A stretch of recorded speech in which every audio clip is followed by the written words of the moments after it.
Hello everyone, আগের ভিডিওতে তোমাদের সাথে শেয়ার করেছিলাম আমার ফ্ল্যাটে অনেকেই ঘুরতে এসেছিল। আর এখন এসেছে রাই, কাকাই আর মামনি। তো আমি, রাই, কাকাই আর মামনি একটুখানি আশপাশেই কিছু মন্দির আছে সেইগুলোই ঘুরতে যাওয়ার জন্য আজকে বেরিয়ে পড়েছি।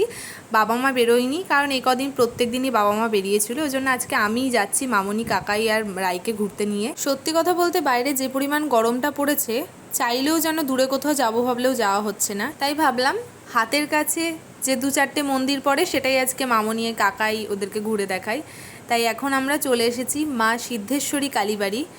এখানে কিন্তু তোমাদেরকে ফার্স্ট টাইম দেখাচ্ছি আমি। এর আগে আমি এখানে একবার এসেছিলাম, কিন্তু ভিডিও ক্লিপ নিতে পারিনি। এই হচ্ছে মা সিদ্ধেশ্বরী কালীবাড়ি। থেকে আসার পথে রাস্তায় এই শিব মন্দিরটি পড়েছে, তো এখানে দাঁড়িয়ে শিব ঠাকুরকে একটু প্রণাম করলাম, তার সাথে ভাবলাম তোমাদের সাথেও শিবলিঙ্গের মূর্তিটা শেয়ার করি।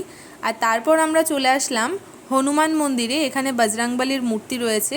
আর এখানে কিন্তু যেহেতু সেদিন মঙ্গলবার ছিল, পুজো হচ্ছিল, বেশ ভালোভাবেই পুজো হচ্ছিল।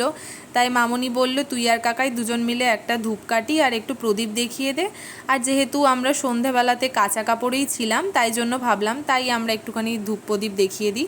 আর তারপর আমরা চলে আসলাম, এখন দেখতেই পাচ্ছ, এর আগে আমার ভিডিওতে অনেকবার দেখেছো, শ্যামনগর কালীবাড়ি। পৌষ মাসে তো কালীবাড়ির ওখানে মেলা বসে ঠিক কথা, কিন্তু সারা বছর কিন্তু ওখানে অনেক রকম দোকান বসে, দোকান সবসময়ই থাকে। তো আমরা এরপর চলে এসেছিলাম চৌরঙ্গি কালীবাড়িতে। এখানকার মায়ের মূর্তিটাও তোমাদেরকে কখনো শেয়ার করা হয়নি, এই হচ্ছে মায়ের মূর্তি। আর দেন আমরা চলে এসেছিলাম একটু ঘাটে। অ্যাকচুয়ালি এত হেঁটে হেঁটে এদিক ওদিক ঘুরেছি, তারপর আমাদের ভীষণ গরম লেগে গেছিলো। সত্যি কথা বলতে ওয়েদারটাও ভীষণ গরম ছিল। তো আমরা চলে আসি ঘাটে, একটুখানি হাওয়া খাচ্ছিলাম, তার সাথে কয়েকজন গান গাইছিল।